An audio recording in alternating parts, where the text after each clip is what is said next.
Bonjour et bienvenue à toutes et à tous. Dans cette séance, nous allons faire une introduction générale au deep learning. Et jusqu'à présent, je vous ai présenté les fondamentaux de l'apprentissage automatique, ou bien machine learning, en explorant des modèles qui soient capables d'apprendre à partir des données. Nous avons bien sûr exploré des algorithmes comme les SVM, ou encore les réseaux de neurones artificiels classiques dans la deuxième séance. Alors, après vous avoir présenté en détail le machine learning, il est très logique de se poser la question, pourquoi le deep learning et qu'est-ce qu'il va nous apporter en présence du machine learning?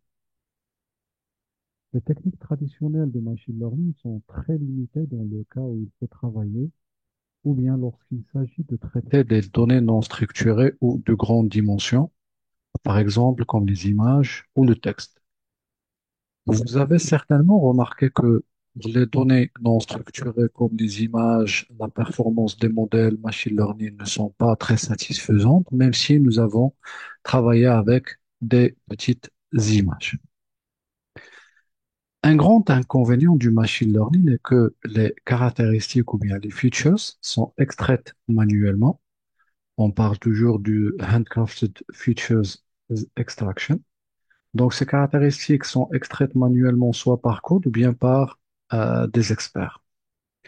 Et si on veut travailler sur des images de grande taille, on ne peut pas utiliser les intensités des images comme caractérisation comme on l'a déjà fait dans les deux premières séances. Prenons un exemple. Si nous avons une base d'images et chaque image est de taille 1024 fois 1024 fois 3 pour une une image, bien des images couleur RGB par exemple. Dans ce cas, si on veut utiliser l'image directement, on va aplatir cette image et le vecteur descripteur sera de taille énorme qu'on ne peut pas utiliser tel qu'avec un algorithme de machine learning. C'est-à-dire que la taille de chaque image sera le produit de la multiplication de 1024 fois 1024 fois 3. Si vous vous rappelez bien, nous avons défini le deep learning comme étant une sous-branche de l'intelligence artificielle et aussi un type du machine learning. Le deep learning peut être défini comme étant un type de machine learning qui implique des réseaux de neurones avec de nombreuses couches, d'où le terme profond. Et d'ailleurs, c'est le contenu de la deuxième séance. Et si le machine learning nécessite souvent une intervention manuelle pour extraire manuellement les bonnes caractéristiques à partir des données, le deep learning, lui, apprend directement à extraire ces caractéristiques d'une façon automatique à partir des données brutes. Comme je l'ai déjà signalé dans la partie des réseaux de neurones artificiels, l'ANN n'est pas récent, mais date des années 50 avec la venue du perceptron par Oswald et qui a permis la présentation des réseaux de neurones multicouches, les MLP pour Multilayer Perceptron. Et après, c'est-à-dire entre les années 80 et 2000, les réseaux de neurones artificiels ont retrouvé de l'intérêt, notamment grâce à l'algorithme de la rétropropagation introduit en 1986 par Hinton et ses collaborateurs, ainsi que l'amélioration des performances du calcul et surtout avec l'arrivée des GPU. Car avant, c'est-à-dire avant l'introduction de l'algorithme de rétropropagation ou bien en anglais backpropagation, l'entraînement des réseaux de neurones profonds était très limité car on ne savait pas comment ajuster les poids des couches cachées de manière efficace. Une première réussite concrète est arrivée en 1998 avec l'architecture LeNet 5. Cette architecture a été proposée pour reconnaître les chiffres manuscrits sur les chèques bancaires, mais bien sûr, à l'époque, le manque de données et de puissance de calcul a freiné son avancée. Le succès du modèle AlexNet en 2012 lors du concours ImageNet a marqué le début de l'ère moderne du deep learning avec l'utilisation surtout des GPU dans le même concours, c'est-à-dire le concours qui porte le nom autrefois de ImageNet. Et depuis, le domaine a explosé avec des avancées significatives en vision par ordinateur, en traitement naturel du langage, Natural Language Processing et au-delà, avec les architectures LSTM pour les séquences et récemment les GANs pour la génération d'images, puis des modèles de langage comme BERT, GPT et des modèles visuels comme Verity. On s'arrête pour Adam. Je vais suspendre l'enregistrement. On reprend. Alors maintenant, je vais vous exposer et présenter les principales différences entre le machine learning et le deep learning. On va parler premièrement sur le plan de l'architecture. Le machine learning repose généralement sur des modèles relativement simples comme les SVM ou les arbres de décision qui nécessitent une intervention humaine pour choisir les caractéristiques à extraire. Contrairement ou bien à l'inverse, le deep learning, lui, utilise des réseaux de neurones profonds capables d'extraire automatiquement des caractéristiques pertinentes à partir des données brutes. On va voir par la suite que pour le deep learning, on va, par exemple, dans le contexte des images, on va lui passer directement l'image et on aura des blocs, bien des couches qui vont essayer d'extraire des caractéristiques pertinentes pour les passer à un réseau MLP pour faire la classification.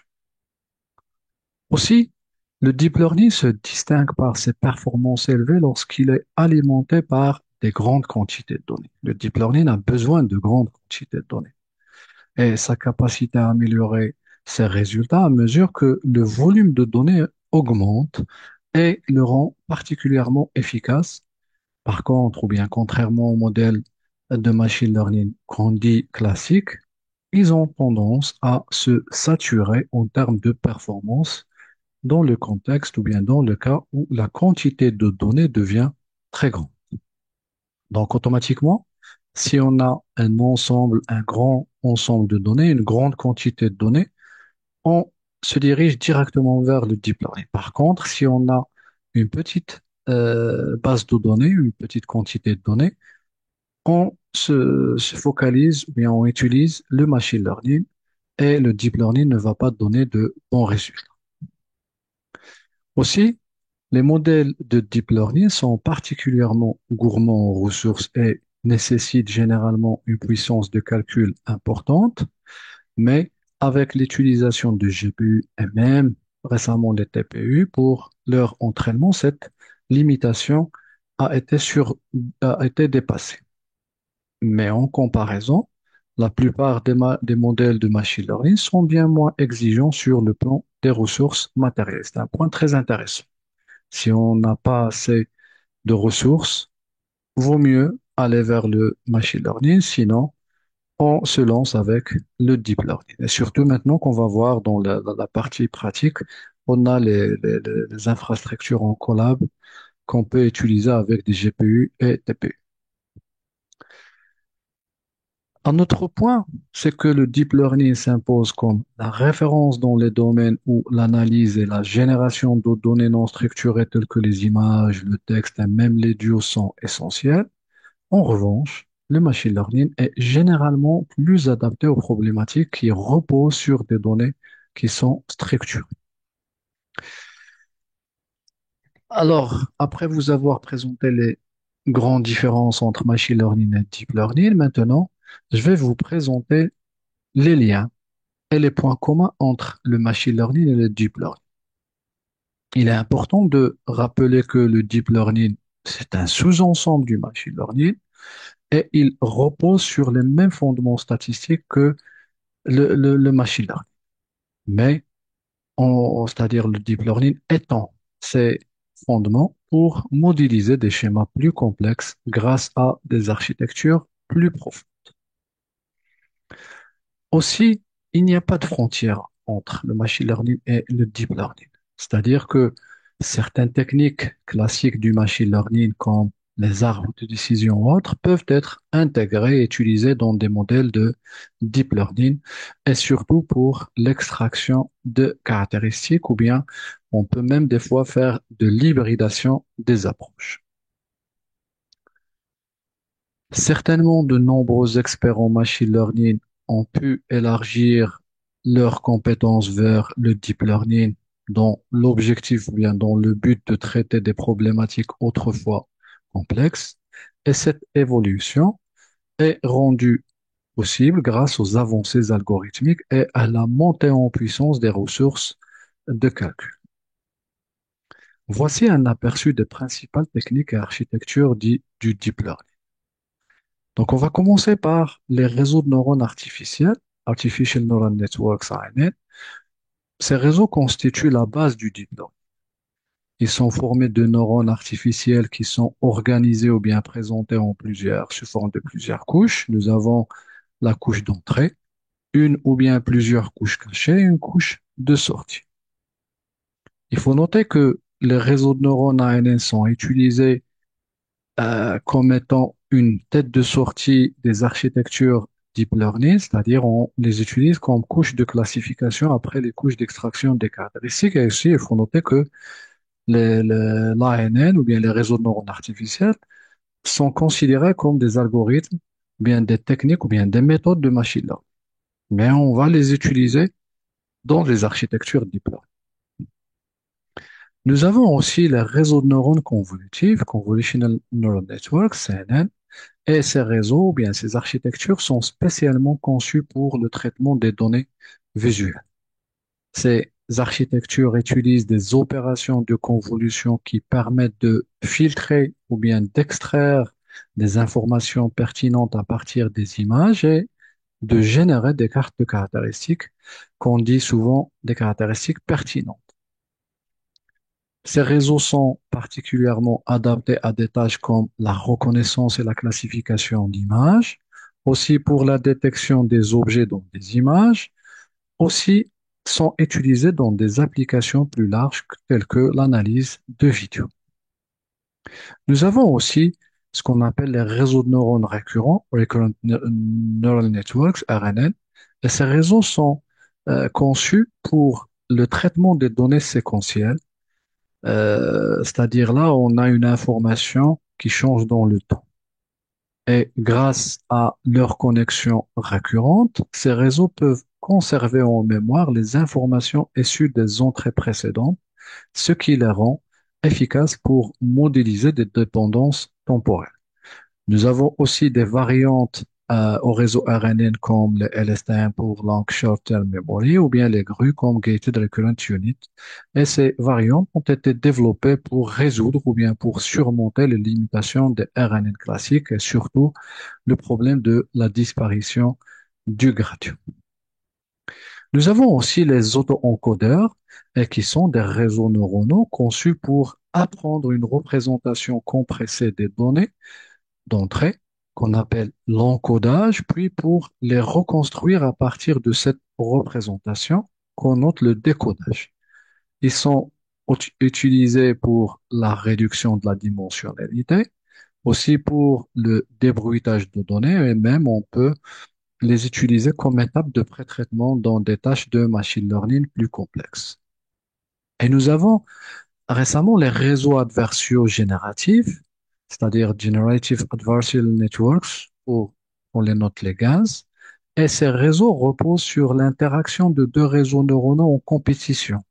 Nous avons un générateur qui est chargé de produire des données synthétiques qu'on peut noter des fake data, bien des données fausses, et un discriminateur qui a pour rôle d'évaluer leur authenticité, c'est-à-dire de savoir à quel degré, à quel niveau le générateur peut ou bien permet de générer des données qui ressemblent aux données originales. Les architectures deep learning génératives sont utilisées pour générer des images et aussi pour générer du texte et même des vidéos et même du son. Nous avons le fameux mécanisme d'attention, attention mécanisme, qui permet au modèle de se focaliser ou bien de focaliser leur traitement sur les parties les plus pertinentes d'une donnée. C'est-à-dire que plutôt que de traiter l'ensemble de manière uniforme, le mécanisme d'attention se focalise sur l'information la plus pertinente ou bien sur une thématique ou bien sur une information bien spécifique. Ce mécanisme, bien ce principe a donné naissance aux architectures Transformers, c'est-à-dire que le mécanisme nous a permis d'avoir ou bien de présenter l'architecture Transformers qui repose exclusivement sur ce mécanisme, sur l'attention. Et il faut noter que les Transformers ont profondément transformé le domaine du traitement du langage naturel avec surtout les modèles emblématiques comme BERT et GPT. Et comme suite logique de notre formation, après vous avoir présenté dans la séance précédente les réseaux de neurones artificiels, nous allons voir dans cette séance les réseaux de neurones convolutifs CNN pour Convolutional Neural Networks. Alors, les réseaux de neurones convolutifs, ou bien CNN tout simplement, sont une avancée majeure en deep learning, et particulièrement pour le traitement des données spatiales comme les images. Ces réseaux, bien ces architectures ont permis de passer des réseaux de neurones artificiels simples, n'utilisant que des neurones, aux réseaux profonds complexes qui utilisent différentes couches, permettant la détection et l'extraction des différents patterns qui sont présents dans les entrées. Et ici, on parle des images.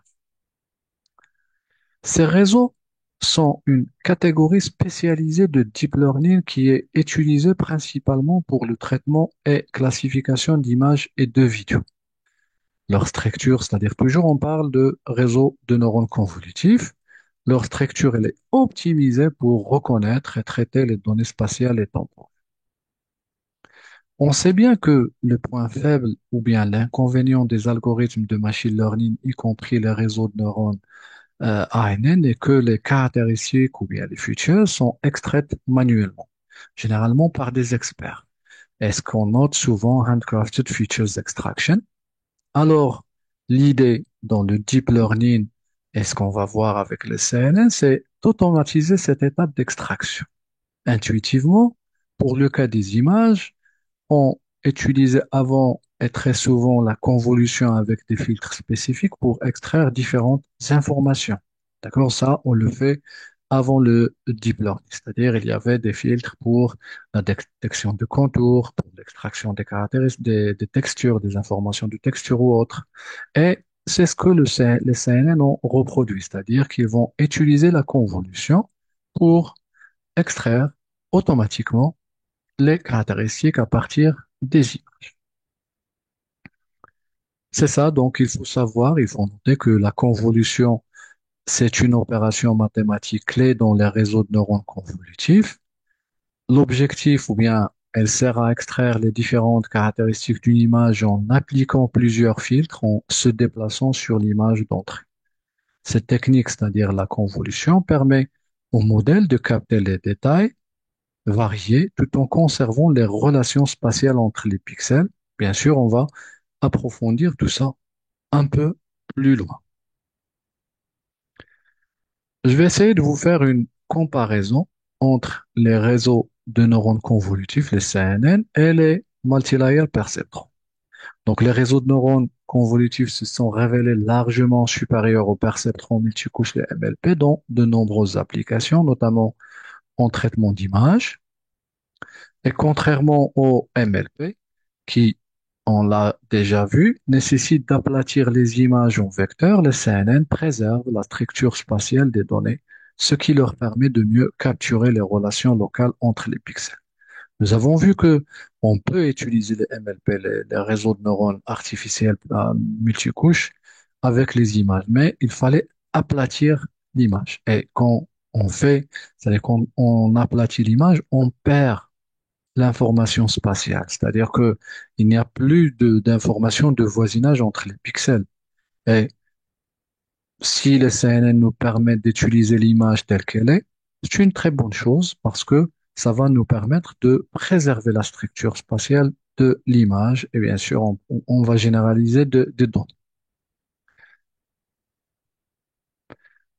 Aussi, les CNN utilisent généralement, et généralement, c'est pas toujours, mais généralement moins de paramètres que les MLP grâce à leur partage des poids des filtres et à leur architecture qui est hiérarchique. Et le grand nombre de paramètres dans les MLP peut, dans certains cas, conduire à un surapprentissage. Parce que si on veut extraire des informations, ou bien si on veut avoir un modèle très performant avec les réseaux de neurones, on doit utiliser plusieurs couches. Et plusieurs couches avec plusieurs neurones impliquent automatiquement un grand nombre de paramètres. Et automatiquement, on risque de tomber dans le surapprentissage. Et le dernier point, c'est-à-dire le point qui rend les CNN plus attractifs, c'est la diversité des domaines d'application dans lesquels excellent les CNN. Les CNN excellent dans la vision par ordinateur, dans le traitement de la vidéo, dans la reconnaissance faciale, dans l'imagerie médicale et bien autres. Et on ne le trouve pas avec les MLP, dans les MLP. Les réseaux de neurones convolutifs ont connu une évolution rapide depuis leur création. Cette évolution a été marquée par plusieurs étapes clés. Et je vais essayer de les lister d'une manière abrégée et résumée. Donc, le tout a commencé en 1998 avec l'architecture, le Net5, qui a été proposée et créée par Ian Logan. Et c'est l'une des premières architectures CNN fonctionnelles, c'est-à-dire qu'elle a été utilisée, proposée, utilisée et testée pour la reconnaissance des chiffres manuscrits. Je rappelle que en 1998, c'est-à-dire à l'époque, les performances n'étaient pas vraiment comme elles le sont maintenant. Les performances étaient très limitées par la puissance de calcul disponible et cette limitation a à limiter, c'est-à-dire à vraiment à freiner l'avancée des architectures CNN à l'époque. C'est jusqu'à 2012, avec la présentation, bien l'avènement de l'architecture AlexNet, qui est aussi une architecture convolutionnelle de type CNN. Cette architecture proposée par Hinton et son équipe, et cette architecture a pu remporter le challenge ImageNet avec une marche significative. Et cette architecture a donné une nouvelle lancée pour les CNN dans la recherche en vision par ordinateur. Par la suite, plusieurs architectures qui ont marqué le deep learning ont vu le jour. Et c'est-à-dire qu'on l'utilise encore en 2024 et on va les utiliser encore en 2026 et ainsi de suite. Jusqu'à quand, on ne sait pas. Et, par exemple, nous avons l'architecture VGG avec ces deux variantes, VGG 16 et VGG 19.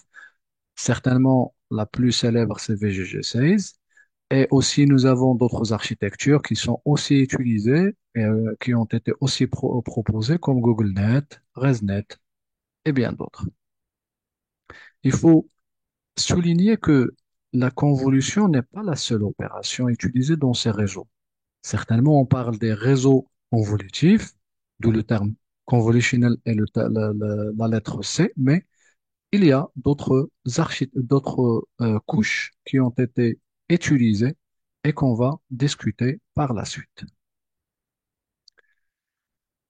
Donc, comme sur le slide, les architectures CNN sont composées de plusieurs types de couches. Chacune a un rôle bien défini et essentiel c'est-à-dire dans l'efficacité d'un modèle de classification. Et surtout ici, on est dans le type, c'est-à-dire dans un type de données bien spécifique qui est le traitement et l'analyse des images. Nous avons généralement dans une architecture CNN deux grandes parties. Nous avons la première partie qui est la partie dédiée à l'extraction des caractéristiques et qui est composée généralement de couches de convolution et de pooling. Donc on trouve généralement, pour ne pas dire à 100%, des couches de convolution et des couches de pooling. Et donc ces deux couches, et bien sûr d'autres couches, sont utilisées pour l'extraction automatique des caractéristiques. Et nous avons à la fin, c'est-à-dire dans la tête de notre architecture, la partie classification qui est composée de réseaux MLP fully connected, c'est-à-dire un réseau neuronal artificiel complètement connecté. Ça peut être une seule couche, ça peut être deux couches, trois couches, ça dépend de notre contexte de classification. Mais surtout, on a une couche de sortie et on aura au moins une couche cachée ou bien deux ou bien voire plus. Donc maintenant, on va détailler les couches pour comprendre le fonctionnement des scènes. Donc, nous avons la couche de convolution. Cette couche constitue le cœur des architectures CNN. Cette couche applique un ensemble de filtres, appelés en anglais kernels. Pourquoi je dis kernels? Parce que c'est le terme qu'on va utiliser dans l'implémentation sur Python. Donc, cette couche applique des filtres sur l'image afin de générer des cartes de caractéristiques qu'on note features map. Ces filtres permettent d'identifier automatiquement des motifs visuels tels que les bords, les textures ou bien d'autres éléments distinctifs, et ce à différents endroits de l'image. Nous avons aussi une couche très intéressante qui est la couche de Pauling ou bien la couche de sous-échantillonnage. C'est une couche qui est utilisée principalement pour réduire la dimensionnalité spatiale en largeur et hauteur de la carte ou bien des cartes de caractéristiques. Et cette réduction, elle est effectuée tout en conservant les informations les plus importantes. Donc, on trouve ces types de couches, c'est-à-dire les couches de Pauling, souvent après les couches de convolution. C'est pas une obligation, mais on le trouve généralement après les couches de convolution. Donc, l'objectif principal et initial des couches de Pauling, comme je l'ai déjà dit, c'est de diminuer la quantité de paramètres et diminuer le calcul dans le réseau et aussi aider à prévenir le surapprentissage. Donc, les deux types de couches que je viens de présenter sont les couches convolutionnelles et la couche de Pauling. Donc, je disais que bien, les couches de Pauling sont situées généralement, je répète toujours généralement parce que rien ne nous oblige à les faire autrement, mais généralement, on les trouve après des couches de convolution. Après une couche, après deux couches de convolution, après trois couches de convolution, mais en général, on les utilise pour réduire la taille de la matrice de caractéristiques. Et pour la couche de Pauling, nous avons deux types. Nous avons le max Pauling qui, comme le nom le dit, sélectionne la valeur maximale dans chaque région de la carte de caractéristiques. Et nous avons l'average Pauling qui, tout simplement, calcule la moyenne. Bien sûr, il y a d'autres variantes qu'on peut utiliser comme Global Max Pauling ou bien Global Average Pauling et qui sont surtout utilisées dans les couches de sortie pour réduire chaque carte de caractéristique à une seule valeur. C'est-à-dire, des fois, on l'utilise, on va voir que après l'extraction des caractéristiques, on va faire appel à une couche flatten pour aplatir les caractéristiques, mais on peut aussi utiliser Global Max Pauling ou bien Global Average Pauling dépendant du contexte, est-ce que c'est une classification ou bien une régression? Après, nous avons, c'est-à-dire après plusieurs couches de convolution et de Pauling, c'est-à-dire après tout simplement l'extraction des caractéristiques, la sortie du réseau est aplatie, on dit en anglais flattened, pour être transmise à des couches entièrement connectées qu'on les appelle fully connected, qu'on notait avant FC ou bien maintenant on les note des couches denses. Donc, ces couches sont similaires à celles utilisées dans les réseaux de neurones traditionnels, c'est-à-dire les ANN et surtout les MLP. Ces réseaux de classification sont composés, ou bien ce réseau plutôt, il est composé de plusieurs couches fully connected ou dense et utilisé pour faire la décision finale, c'est-à-dire soit pour la classification ou bien pour la régression, avec comme entrée la carte de caractéristiques aplatie, c'est-à-dire carte de caractéristiques extraite après une suite de couches de convolution et Pauling. Et une fois on termine l'extraction de caractéristiques, on va aplatir notre carte de caractéristiques pour l'utiliser comme entrée d'une couche d'un réseau MLP. Donc, il faut noter que les termes dense et fully connected désignent la même chose. Et pour les bibliothèques qu'on va utiliser comme TensorFlow et Keras, elles utilisent généralement le terme dense. Donc, les trois types que je viens de vous présenter ne représentent pas l'ensemble des composants que l'on peut retrouver dans une architecture CNN.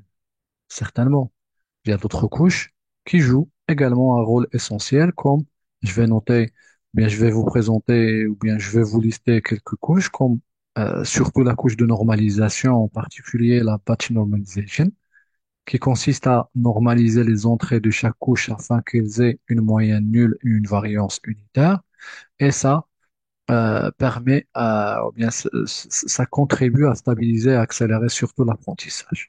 Nous avons aussi une couche c'est-à-dire nécessaire pour la régularisation, c'est la couche dropout qui est utilisée pour réduire le surapprentissage. Elle fonctionne en désactivant aléatoirement un certain pourcentage de neurones dans les couches denses pendant l'entraînement. C'est-à-dire que on va forcer le réseau à ne pas dépendre excessivement d'un neurone en particulier et aussi, ou bien surtout, à apprendre des représentations plus robustes et généralisables. Alors, je vous ai présenté d'une manière théorique les différentes couches qu'on peut trouver dans une architecture CNN. Maintenant, et pour bien comprendre le fonctionnement des couches de base des réseaux CNN, je vais vous présenter l'architecture LeNet 5 en détail afin d'illustrer concrètement les rôles et les enchaînements de chaque couche. Donc, comme je l'ai déjà mentionné, le Net5, c'est l'une des premières architectures de réseau de neurones convolutifs qui a été développée spécifiquement pour la reconnaissance d'images, présentée par Yann LeCun en 98. Cette architecture a été largement utilisée pour des tâches telles que la reconnaissance de chiffres manuscrits et surtout avec le célèbre dataset MNIST. Et c'est ce qu'on va voir dans la partie pratique. Donc, cette architecture LeNet 5, elle est composée d'une succession de couches de convolution et de polynes pour l'extraction de caractéristiques. Et à la fin, nous avons un bloc de classification. Donc, je répète que les CNN sont composés de deux parties. Une première partie pour l'extraction de caractéristiques. Ici, dans le net 5, nous avons la convolution, c'est-à-dire cette partie elle est composée de convolution et polynes. Et après, la carte de caractéristiques sera aplatie pour être utilisé comme entrée d'un réseau MLP, c'est-à-dire un réseau neuronal complètement connecté. Donc pour le net, toujours, je me concentre avec, c'est-à-dire je vais vous présenter l'architecture le net 5. Donc, c'est-à-dire que les paramètres ou bien les hyperparamètres que je vais présenter sont relatifs à le net 5 et pour d'autres architectures, on peut trouver d'autres configurations. Donc pour le net 5, nous avons trois couches de convolution, c'est-à-dire des layers. Layer, c'est la classe que nous allons utiliser en programmation Python, comme on l'a déjà fait dans les MLP. Donc, la première couche de convolution, elle est composée de six filtres de convolution, qu'on note, je répète, qu'on note kernels en anglais. Et chaque filtre, il est de taille 5 fois 5. Donc, nous avons six filtres, chacun de taille 5 fois 5. La deuxième couche de convolution, donc j'ai sauté le poly. Donc, j'essaie de vous présenter les filtres de convolution. Donc, la deuxième couche de convolution, elle est composée, elle, de 16 filtres, chacun de taille 5 fois 5. Et la troisième couche de convolution, elle est composée de 120 filtres de taille 5 fois 5 chacun. Donc, c'est l'architecture telle qu'elle a été proposée par Ian Locke. Cette architecture est, je l'ai dit tout à l'heure, que généralement, après convolution, ou bien après deux, ou bien trois convolutions, on trouve une couche de poly. Ici, Locan a proposé d'utiliser une couche de Pauline juste après la convolution. Donc, l'architecture, elle est composée de deux couches de Pauline de taille 2 fois 2 chacune. L'architecture LeNet 5 de base, je dis de base, c'est-à-dire telle qu'elle a été proposée par Locan, utilise bien utiliser le max Pauline, mais on peut trouver dans quelques références que le Net 5 utilise la min Pauline ou bien la variety Pauline plutôt. Et après extraction de caractéristiques, nous avons le bloc de classification. Toujours, je parle de l'architecture LeNet 5. Cette architecture implémente deux couches complètement connectées, fully connected, qu'on note récemment des couches denses. La première couche fully connected elle est composée de 84 neurones Et la deuxième, qui est la couche de sortie, elle est composée de 10 neurones pour les 10 chiffres de 0 à 9 à classifier. Donc, c'est l'architecture, je répète, telle qu'elle a été proposée par Ian Locken. Par la suite, je vais détailler le fonctionnement de chacune des couches et je vais commencer par la couche de convolution. Je répète que les couches de convolution sont le cœur des CNN et remarquez bien que le nom de ces réseaux, Convolutional Neural Networks, ou bien réseau de neurones convolutionnels, convolutifs plutôt, ou convolutionnels.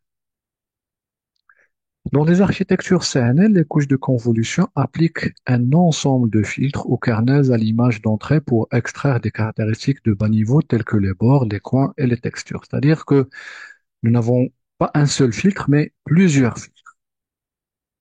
Et l'objectif, c'est d'extraire des caractéristiques. Et ces caractéristiques deviennent de plus en plus complexes à mesure que l'image avance dans le réseau. Pour l'architecture LeNet5, la première couche de convolution applique 6 filtres de convolution. Et chaque filtre, c'est une matrice de petite taille, de taille 5 x 5 dans le net 5.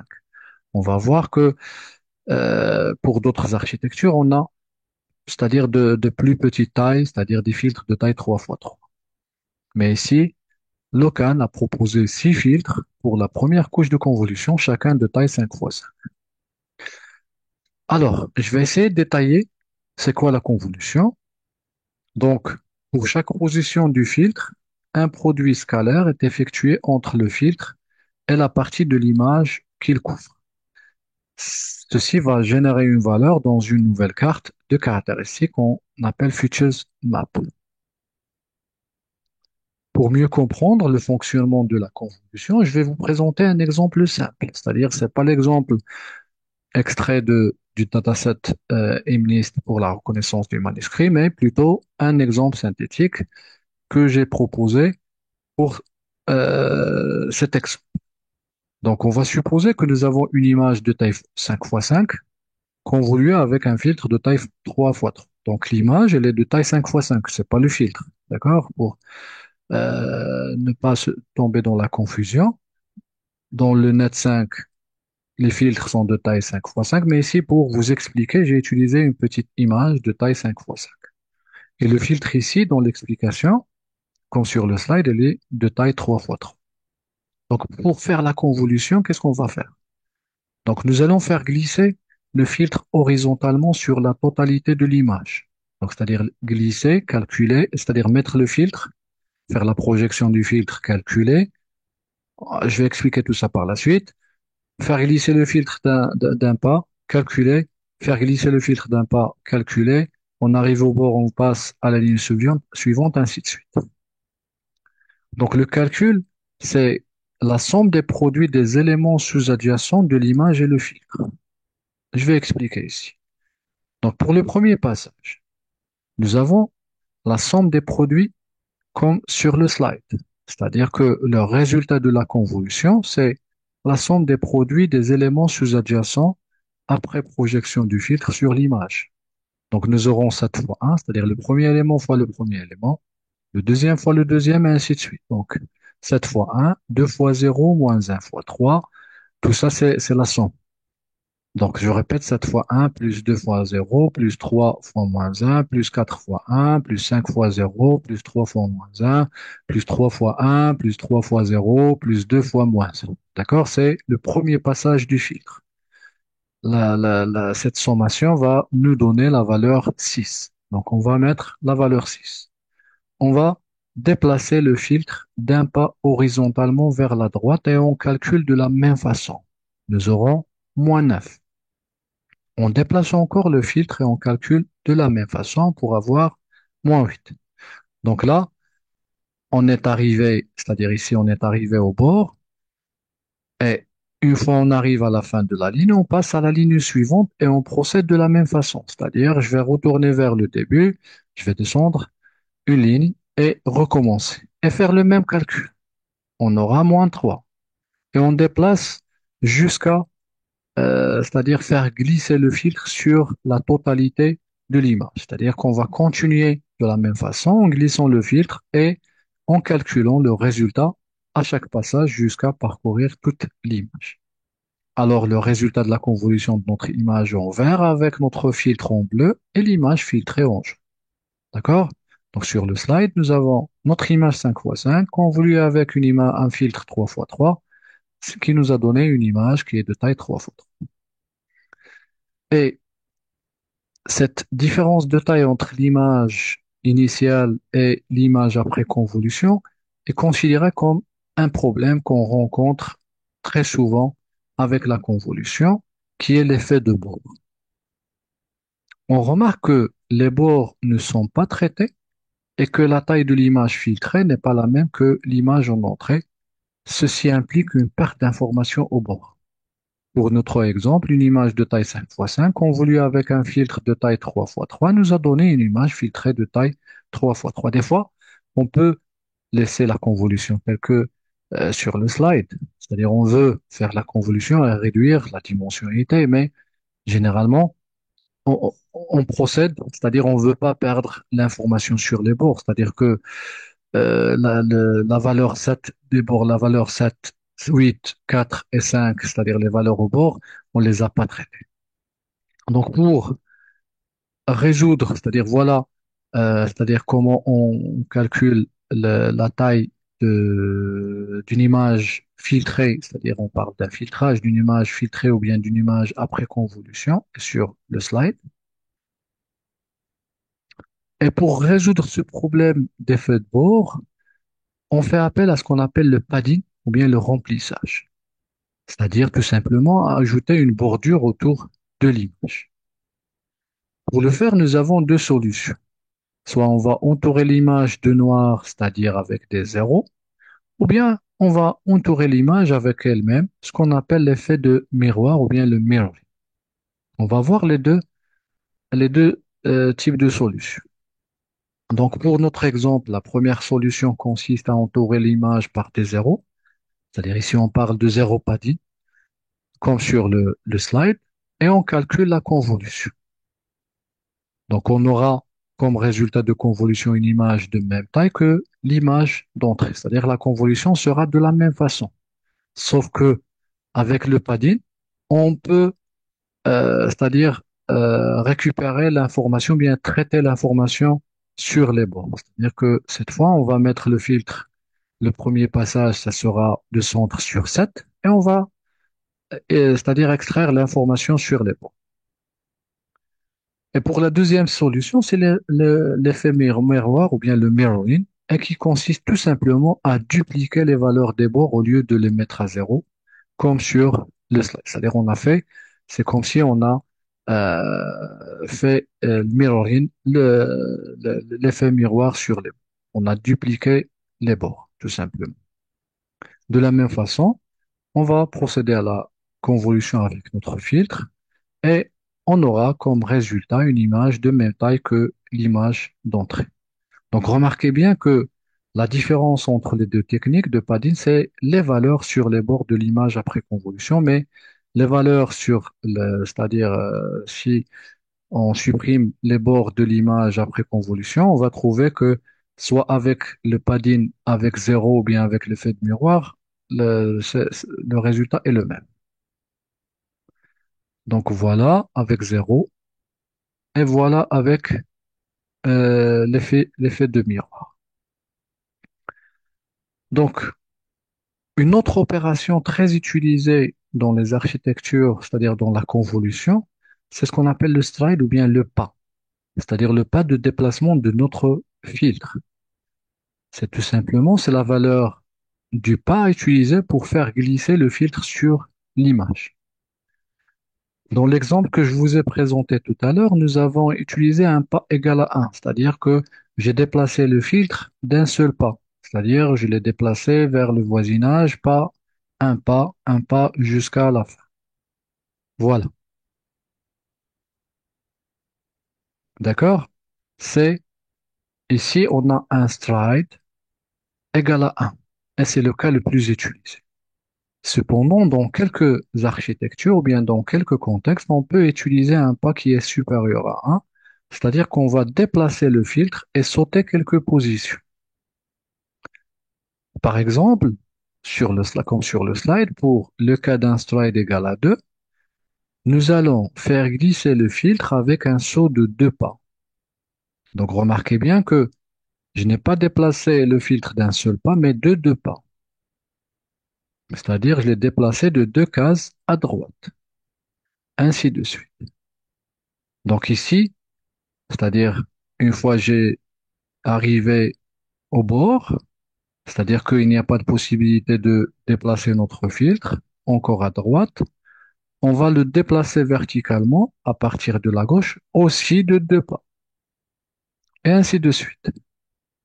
Donc dans cet exemple avec un stride égal à 2, le résultat de la convolution, c'est une matrice de taille 4 fois 4. Donc ici, remarquez bien qu'on a pu faire la convolution avec un saut. Automatiquement, on aura une perte d'information, mais on a pu réduire la dimension.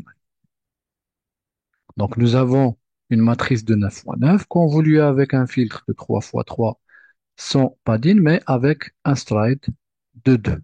Donc remarquez la taille, nous avons passé de 9 fois 9 vers 4 fois 4. C'est-à-dire que ces paramètres, ou bien ces hyperparamètres, on peut les utiliser suivant notre contexte. Si on veut réduire la dimensionnalité, on peut faire, c'est-à-dire ne pas utiliser le padding et faire un stride égal à 2, à 3 ou autre.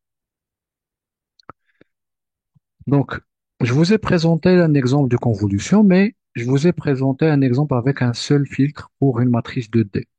Mais dans le cas des CNN, on utilise plusieurs filtres à la fois dans une seule couche de convolution, comme je l'ai déjà dit dans l'architecture LeNet 5, par exemple. Il y a dans la première couche 6 filtres de convolution et chaque filtre elle est de taille 5 fois 5. Donc nous allons voir comment on peut calculer la convolution avec plusieurs filtres. On va le faire avec un exemple.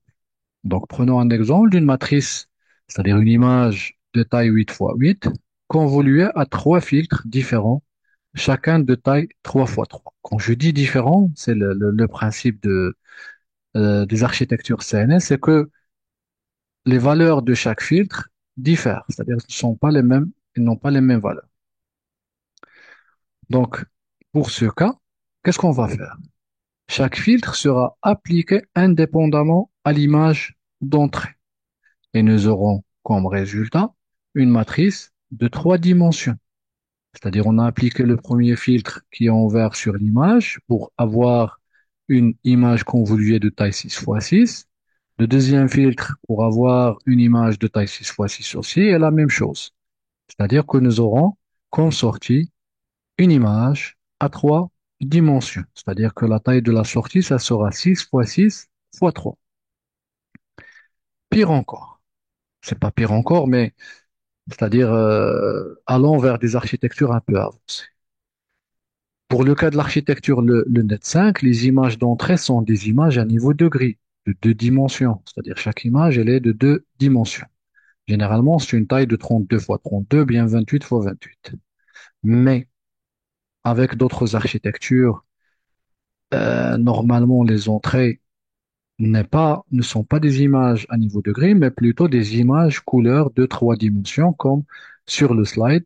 C'est-à-dire le slide présente une architecture, l'architecture VGG16, qui accepte en entrée des images de taille 224 fois 224 fois 3. Et on doit voir ou bien comprendre comment faire ou bien comment appliquer la convolution sur une image couleur. Alors, pour le cas des images couleur en entrée, c'est-à-dire des images RGB, chaque canal RGB pour rouge, vert et bleu sera convolué par un filtre indépendamment des autres. C'est-à-dire pour ce cas, le filtre sera aussi à 3 dimensions et la sortie sera une matrice 2D. D'accord? Une image couleur 3D convolue avec un filtre couleur aussi 3D en 3 canaux va nous donner une image en 2D. Comment? On va le faire avec un petit exemple. Donc, nous avons une image RGB de taille 3 fois 3 fois 3 où chaque canal, c'est une matrice 3 fois 3. Donc, j'ai représenté le R, le G et le B pour mon image. Et aussi, nous avons le filtre qui est aussi RGB. Chaque filtre de taille 2 fois 2 pour avoir un filtre de taille 2 fois 2 fois 3. Donc ici, nous aurons une convolution entre une image couleur 3 fois 3 fois 3 et un filtre couleur 2 fois 2 fois 3. Pour le calcul, on va procéder comme sur le slide. On va appliquer pour chaque canal le filtre équivalent et on va sommer sur le résultat des trois filtres pour avoir une sortie de taille 2 fois 2, c'est-à-dire une sortie de dimension.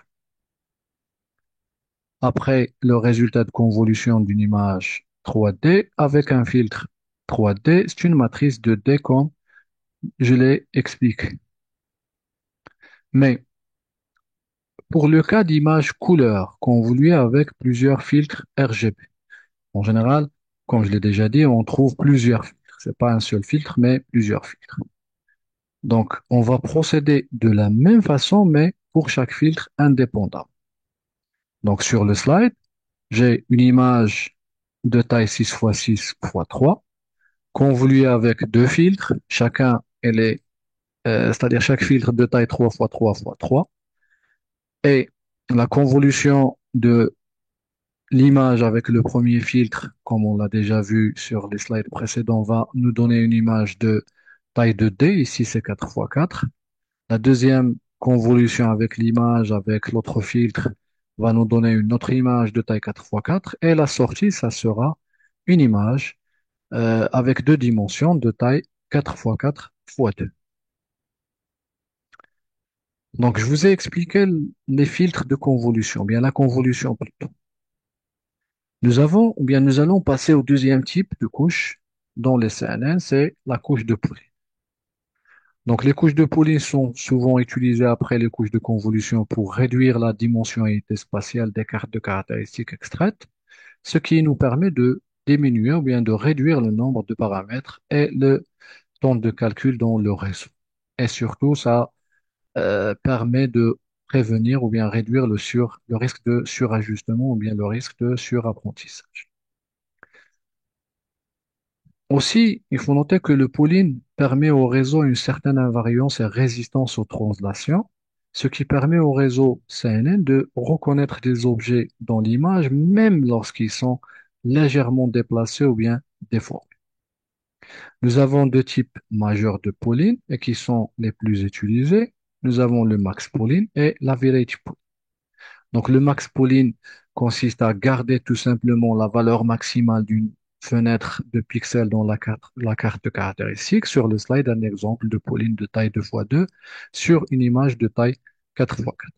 C'est comme si on va faire une projection du filtre, c'est-à-dire 2 x 2, on va calculer ou bien extraire la valeur maximale et on va le déplacer vers la partie suivante pour extraire la valeur maximale et ainsi de suite.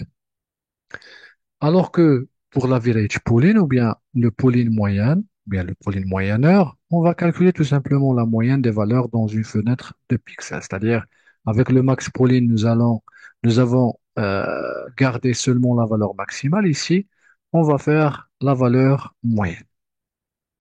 Donc, revenons à notre exemple, c'est-à-dire l'architecture LUNET 5. Après la couche de convolution, une opération de max pooling est appliquée avec un filtre de taille 2 x 2 et un stride égal à 2.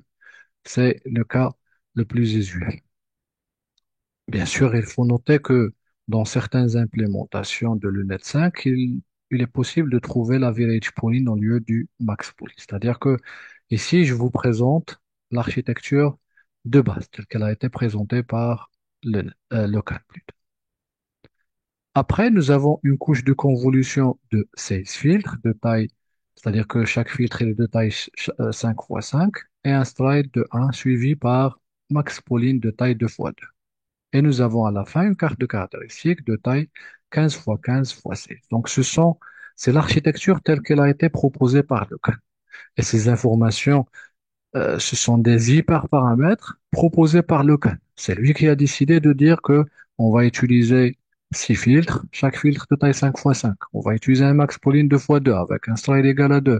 Après, on va utiliser 16 filtres de convolution, chacun de taille 5 x 5. Après, on va faire un max pooling encore une fois, ainsi de suite. D'accord? C'est l'architecture proposée par le CAN. Moi, j'ai rien changé. Donc, une fois nous avons extrait plutôt, ou bien une fois que l'architecture a extrait les caractéristiques pour nous avec une succession de convolutions et de polynes, nous aurons, ou bien, nous allons utiliser la couche flatten, et cette couche va jouer le rôle de transition entre les couches de caractéristiques, d'extraction de caractéristiques, et les couches entièrement connectées denses pour la classification. Flatten, c'est tout simplement une opération qui permet d'aplatir la carte de caractéristiques multidimensionnelle en un vecteur unidimensionnel qui va être utilisé comme entrée pour notre couche de classification.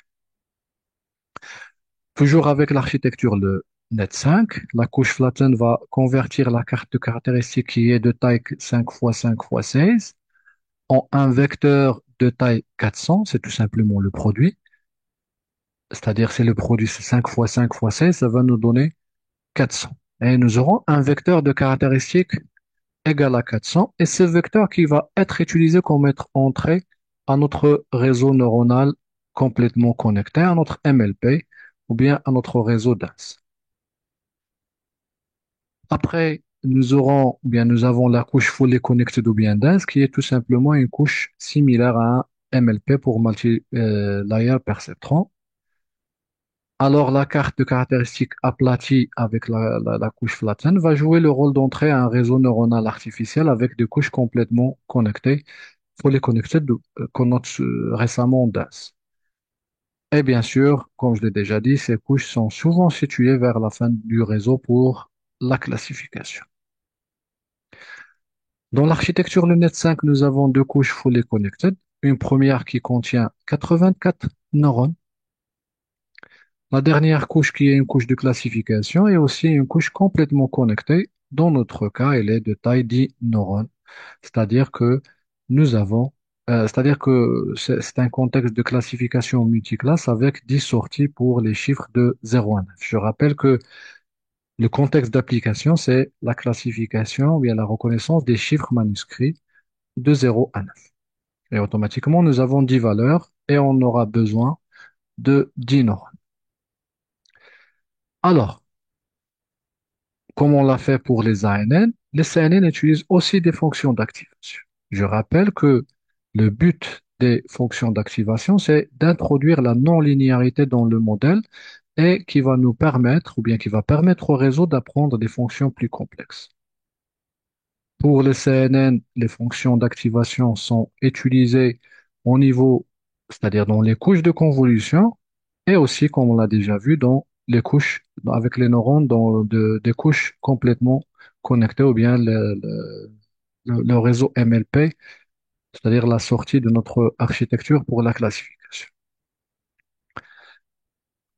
Pour les CNN, nous avons généralement, c'est pas, c'est-à-dire généralement pour toujours, j'utilise le terme généralement pour ne pas dire à 100%.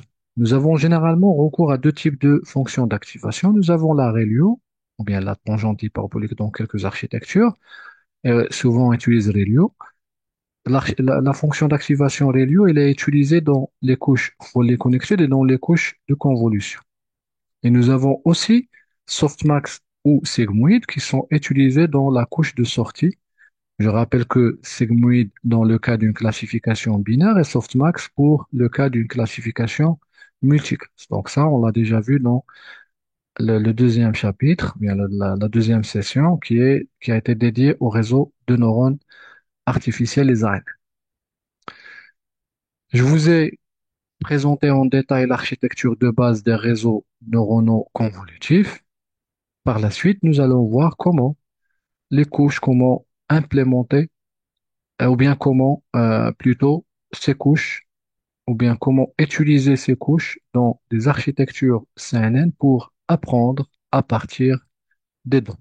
Donc, on va faire une petite pause de 5 minutes et on reprend. Reprenons.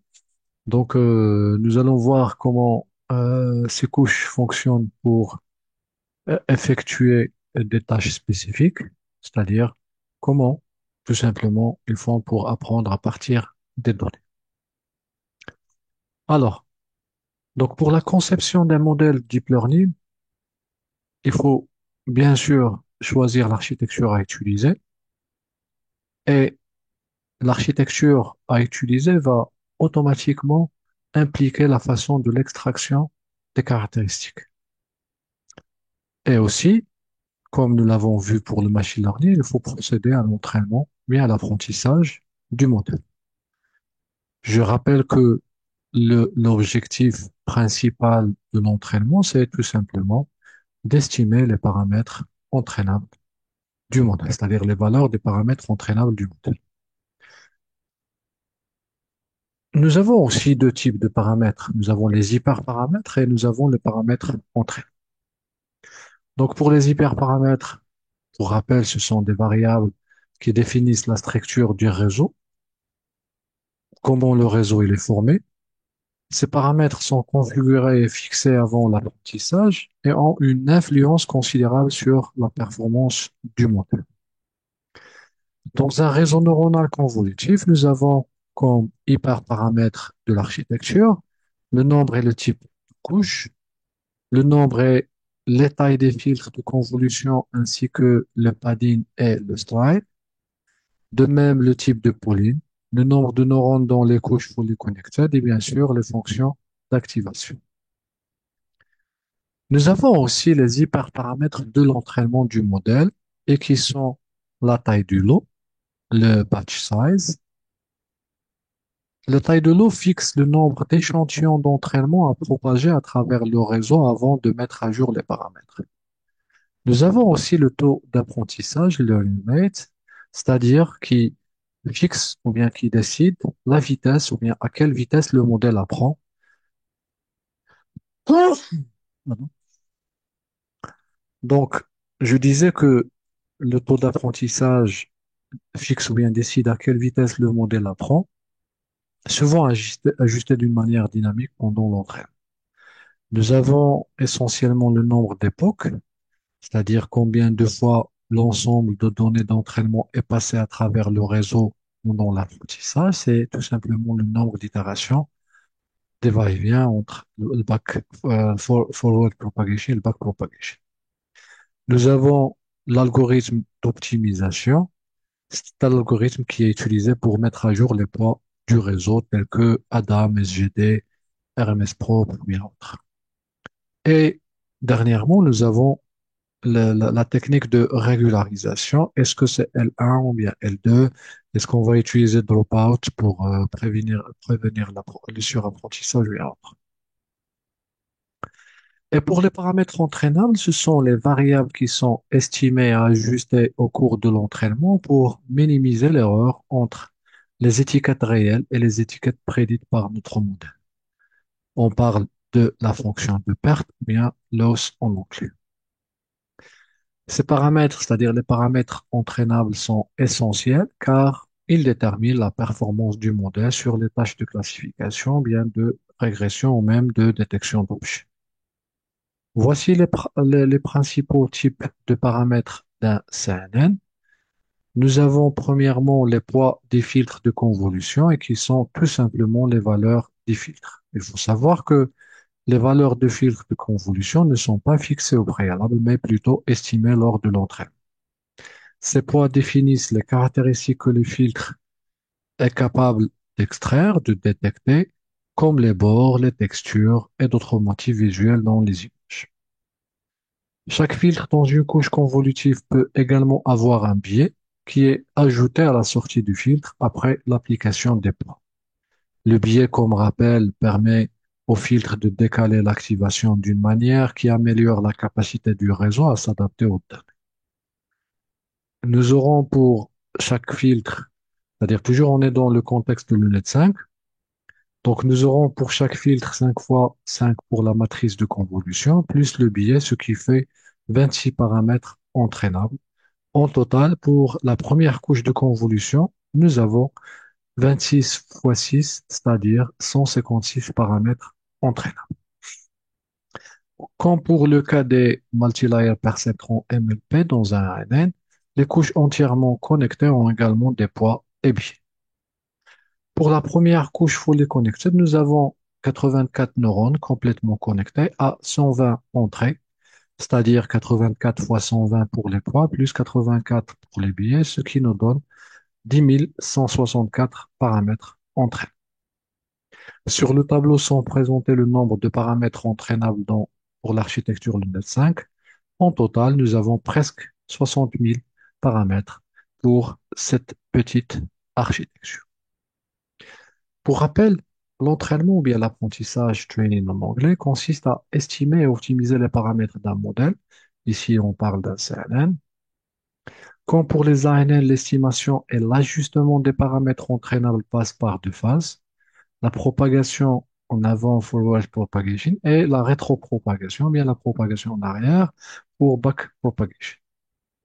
Donc, pour rappel, la propagation avant, c'est le processus par lequel les entrées sont passées à travers le réseau pour obtenir une sortie. Toutes les données d'entraînement seront utilisées dans la phase d'entraînement.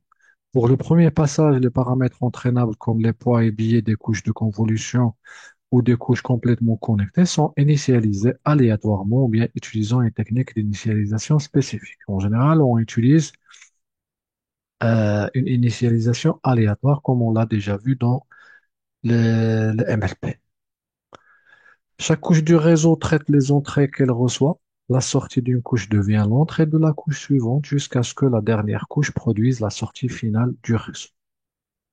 Les sorties finales du réseau sont comparées aux étiquettes réelles des entrées pour calculer l'erreur ou la perte à l'aide d'une fonction de perte qui mesure la performance du modèle. L'erreur est ensuite propagée de la sortie vers l'entrée pour chaque couche à partir de à partir de la dernière couche. Le gradient de la fonction de perte par rapport à chaque paramètre entraînable est calculé. Une fois les gradients calculés, les poids sont ajustés en utilisant une règle d'optimisation, souvent la descente de gradient. La mise à jour typique est la forme, c'est-à-dire est de la forme poids égale valeur du paramètre moins le taux d'apprentissage multiplié par le gradient par rapport au paramètre. Bien sûr, le taux d'apprentissage, c'est un hyperparamètre qui détermine la rapidité de la convergence du réseau avec lequel le réseau apprend. Les deux processus, propagation avant et rétropropagation, sont répétés pour de nombreux lots d'entraînement pour les époques jusqu'à ce que le réseau soit suffisamment précis. On parle de good accuracy ou bien faible perte, c'est-à-dire loss, ou bien jusqu'à ce que d'autres critères d'arrêt soient atteints. À travers ce processus, les paramètres entraînables du réseau seront estimés et ajustés, permettant une meilleure performance du modèle CN. Après entraînement, les valeurs estimées des paramètres entraînables seront utilisées pour prédire ou bien pour classifier les images, bien sûr non utilisées pour entraîner le modèle. On parle tout simplement de l'inférence de notre modèle. Alors, pour récapituler, je vous ai présenté en détail les réseaux, bien les architectures CNN. Surtout, je vous ai présenté les couches typiques des CNN et à la fin, je vous ai présenté les étapes pour l'entraînement des CNN. Par la suite, nous allons passer à la partie pratique où nous allons voir comment implémenter les CNN. Je vais vous envoyer le lien dans le chat. Donc, je vais vous envoyer maintenant le lien étudiant. Donc, il y a du vide qu'il faut compléter. Bien sûr, il y aura à chaque fois une description complète pour chaque partie. Et bien sûr, je vous invite à compléter et exécuter votre code. Je vais vous passer le lien dans le chat. Est-ce que vous avez des questions? Je pense que vous êtes fatigué, moi aussi. Donc, je vais partager avec vous le lien et on passe directement à la partie implémentation. Donc voilà. Donc nous allons commencer bien nos implémentations. Pour une première implémentation d'un réseau CNN, nous allons voir en détail le réseau Lunet 5 de Yann LOCAM. C'est le même réseau que je vous ai présenté dans la partie théorique. Nous allons travailler encore une fois avec la base de données MNIST. C'est la base pour laquelle le Net5 a été proposé. Pour rappel, le dataset MNIST est dans TensorFlow. Nous allons utiliser la méthode MNIST Load Data pour charger les données d'entraînement et de validation séparément dans une seule instruction comme sur le slide. et bien sûr sur le collant. Donc, il faut procéder à la normalisation des valeurs des pixels pour les mettre dans une plage de 0 à 1. Cela a pour objectif d'accélérer la convergence pendant l'entrée. Nous allons par la suite utiliser Keras pour définir notre modèle. Notre modèle est construit de façon séquentielle, c'est-à-dire une séquence de couches où la sortie de l'une et l'entrée de l'autre jusqu'à la couche de sortie ou bien la couche de classification. La première couche, c'est une couche de convolution de D d'une image à niveau de grille en entrée. Cette image est de taille 32 x 32 qui est spécifiée par l'attribut input shape. Cette image sera convolue avec 6 filtres de taille 5 x 5 chacun, spécifiés par l'attribut kernel size. Nous allons utiliser un stride égal à 1 et bien sûr la fonction d'activation Lilium. On peut aussi utiliser la fonction tangente hyperbolique. Vous pouvez tester les deux. La deuxième couche, c'est la couche max pauline de taille 2 x 2 et un stride de 2. Et dans la troisième couche, nous avons une convolution avec 16 filtres de taille 5 x 5 chacun et le stride égal à 1 et aussi la fonction d'activation Lilium. Donc remarquez bien que je n'ai pas précisé le nom de l'attribut filters, mais seulement le nombre de filtres 16 comme premier paramètre dans la méthode conv de t. C'est une technique de programmation Python qu'on nomme les arguments nommés. Et ainsi de suite jusqu'à la création de notre partie extraction de caractéristiques, c'est-à-dire jusqu'à l'obtention de notre carte de caractéristiques par des convolutions suivies de... Juste avant les couches complètement connectées, il faut aplatir cette carte de caractéristiques en utilisant la couche flatten. Après, nous avons une couche complètement connectée ou bien dense de 84 neurones avec la fonction d'activation des lieux. La dernière couche est la couche de sortie ou bien la couche de classification qui est aussi une couche dense de 10 neurones pour la classification des 10 chiffres manuscrits. La fonction d'activation est bien évidemment la fonction softmax car c'est une multi-classification. Après la définition de notre architecture CNN de LED5, il faut la configurer et surtout définir l'algorithme d'optimisation, la fonction de perte loss, c'est-à-dire la fonction loss à minimiser. Pour le cas de multiclassification, la loss function est sparse categorial gross entropy. La mesure, bien sûr, c'est l'accuracy pour le taux de classification. Nous allons, nous allons exécuter l'instruction model.summary pour afficher l'architecture, ou bien pour afficher un résumé de notre architecture, avec pour chaque couche la taille de la sortie ainsi que le nombre de paramètres. Nous avons plus que 61 000 paramètres entraînables qui sont les poids et biais des couches de convolution et des couches complètement connectées. Plus de détails, il faut se rendre sur le code Colab. Et bien sûr, comme je l'ai déjà dit, il faut le compléter pour créer votre modèle, le Net5. Et il faut exécuter le code pour voir s'il n'y a pas d'erreur.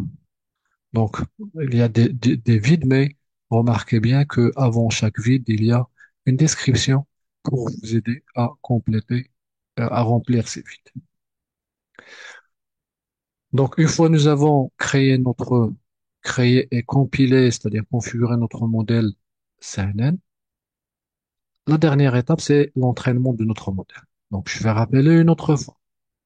L'entraînement, ça consiste à estimer les paramètres entraînables permettant au mieux de correspondre les sorties prédites par le modèle aux sorties réelles des images de la base d'entraînement. Le nombre d'époques précise combien de fois l'ensemble de données d'entraînement est passé à travers le réseau pendant l'apprentissage. Donc, je rappelle que dans notre architecture, le Net5, l'entraînement a pour objectif d'estimer c'est-à-dire les valeurs des filtres, de chacun des filtres, et les valeurs des poids de connexion de chaque neurone avec les biais des filtres et les biais de chaque neurone. Donc, après, il faut entraîner notre modèle. Bien, essayez d'entraîner votre modèle et dites-moi ce que vous avez eu comme résultat. Bien sûr, essayez de me laisser un commentaire par la suite. Donc voilà le résultat après l'entraînement avec la méthode FIT. Bien sûr, époque après époque, le modèle arrive à minimiser la fonction, c'est-à-dire la fonction de perte en améliorant l'accuracy. Donc ici, l'accuracy, c'est celle d'une portion de la base d'entraînement qui est égale par défaut à 20%, du fait que la méthode FIT, par défaut, utilise la cross-validation de 80% pour l'entraînement et 20% pour la validation. On va valider par la suite le modèle sur notre base de validation. Le taux de classification est égal à 98,53% avec une perte de 0,05. On peut dire que le résultat, ce que je veux dire, c'est que ça se peut que le résultat ne soit pas le même que chez vous et ça dépend c'est-à-dire soit des hyperparamètres que vous avez utilisés certainement. Dans notre implémentation, nous avons entraîné et évalué le modèle séparément. Nous avons utilisé la méthode FIT et après nous avons utilisé la méthode Evaluate. Mais c'est pas même, c'est-à-dire cependant, il est possible d'entraîner et évaluer à la fois notre modèle. On utilise l'attribut Validation Data en lui passant les images de la base de test ainsi que leurs étiquettes lors de l'entraînement. Donc, je vous invite aussi à compléter l'instruction et lancer l'entraînement sur votre collab. Et dites-moi ce que vous avez comme résultat et quelle est la différence avec le résultat obtenu précédemment. Donc voilà le résultat, c'est-à-dire mon résultat. C'est la même chose, mais après, c'est-à-dire bien pour chaque époque, le modèle va faire l'entraînement et la validation. C'est-à-dire il va faire l'entraînement, une fois l'époque est terminée, il va valider, c'est-à-dire faire la validation, bien l'évaluation sur les données de validation, bien de test, et va nous afficher les valeurs de loss et accuracy pour les données de validation. Donc les résultats encerclés par le rouge sont de la cross-validation et en bleu de la validation. Donc pour notre implémentation, on remarque que les valeurs d'accuracy et de loss sont presque les mêmes pour l'entraînement et la validation, ce qui montre un très bon comportement du modèle. Cela indique que le modèle est bien généralisé, mais arrive à bien généraliser qu'il ne souffre pas de surapprentissage l'overfitting, ni de sous-apprentissage l'underfitting. Si nous sommes satisfaits de notre modèle, c'est-à-dire on a entraîné et on l'a évalué et nous sommes satisfaits des résultats après entraînement et validation. Donc, si nous sommes satisfaits de notre modèle, nous allons l'utiliser sur une nouvelle image, non utilisée bien sûr dans l'entraînement. C'est ce qu'on appelle l'inférence. Donc, dans la variable test image preprocessed, c'est une variable qui contient une image normalisée et dont la taille est la même que l'entrée du modèle qui est ici 32 fois 32. Et la variable predicted class va contenir la classe predict. Le code va sélectionner une image aléatoirement à partir de la base de test et va prédire sa classe. Pour mon code, l'image du chiffre 8 est la classe correspondante. Bien sûr, il faut compléter votre code d'inférence et dites-nous si le modèle a pu prédire correctement le numéro dans, c'est-à-dire dans l'image. Par la suite, je vais vous montrer, c'est-à-dire ou bien je vais vous montrer le comportement de notre modèle. Et ce que je vais faire, c'est d'afficher les résultats de quelques couches. Je vais commencer par les résultats de la convolution de l'image d'entrée avec chaque filtre de la première couche. Donc voilà sur le slide l'image que j'ai utilisée, c'est l'image du chiffre manuscrit 9. À noter que nous avons 6 filtres de convolution et j'ai affiché les résultats de chacun de ces filtres. On remarque une différence entre les résultats des 6 filtres. Cette différence réside dans les caractéristiques spécifiques que chaque filtre a détectées à partir de l'image d'entrée. Et ainsi, chaque filtre apprend à extraire des caractéristiques distinctes de l'image d'entrée, ce qui permet au réseau de construire une représentation riche et variée des données visuelles. Ceci pour dire que J'ai dit que les valeurs des filtres seront estimées par le processus d'entraînement et remarquez bien que les filtres ne se ressemblent pas. C'est-à-dire que chaque filtre a des valeurs différentes des autres filtres. Ici, nous avons 6 filtres et chaque filtre nous permet d'extraire une information différente de l'autre filtre. Et c'est vraiment l'une des particularités c'est-à-dire des convolutions, bien des réseaux de neurones convolutifs. Même chose, j'ai aussi sur les slides affiché les résultats de la sortie de la couche de Pauling. On peut constater que la couche de Pauling a réduit la taille spatiale des cartes de caractéristiques tout en conservant les informations les plus importantes. Nous avons réduit la taille de 28 fois 28 à 14 fois 14, mais remarquez bien que sur les images, nous avons gardé les caractéristiques importantes détectées par les 6 filtres de la première couche de convolution. La deuxième, c'est-à-dire le deuxième affichage, ça concerne les résultats de la deuxième couche de convolution. Et on peut constater que la deuxième couche de convolution permet de capturer les motifs plus complexes à partir des caractéristiques détectées par la première couche. Comme nous l'avons vu dans la partie théorique, il y a plusieurs hyperparamètres pour un modèle deep learning. Donc, bien sûr, nous avons le nombre de couches, le nombre de tailles et taille des filtres, le nombre de neurones dans les couches fully connected, qui sont fixés aussi. Mais nous avons d'autres paramètres, des hyperparamètres plutôt qu'on peut changer, qu'on peut modifier, qu'on peut adapter. Et bien sûr, il y a des techniques pour estimer les meilleures valeurs de ces hyperparamètres. Donc ici, je parle de les deux hyperparamètres, le taux d'apprentissage, bien le learning rate, et le batch size. Donc, je rappelle que le learning rate ou bien le taux d'apprentissage consiste à contrôler la vitesse d'apprentissage et aussi l'optimisation de la fonction de perte, alors que le batch size détermine le nombre d'exemples d'entraînement vus dans le modèle avant de mettre à jour les poids du réseau. Donc, pour le batch size, la valeur par défaut, c'est 32.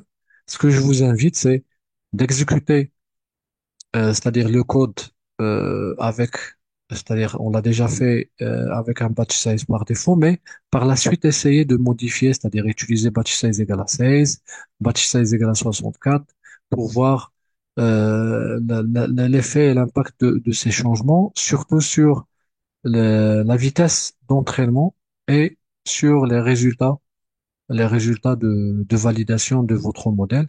Et bien sûr aussi pour le taux d'apprentissage, vous pouvez modifier les valeurs pour voir l'effet et l'impact sur la vitesse et surtout sur le comportement de votre modèle. Donc voilà, on arrive à la fin de cette séance qui est consacrée au réseau CNN. Je vous ai présenté en détail l'architecture CNN, le Net 5. Je vous ai présenté les couches les plus utilisées dans le CNN, la couche de convolution, la couche de Pauling et la couche Fully Connected Redundancy. Bien sûr, comme je l'ai déjà dit, il y a d'autres couches que nous n'avons pas traitées ici. Et si vous avez des questions, je suis à vous. En attendant, je vais arrêter l'enregistrement. Comme ça, on peut discuter à tête reposée.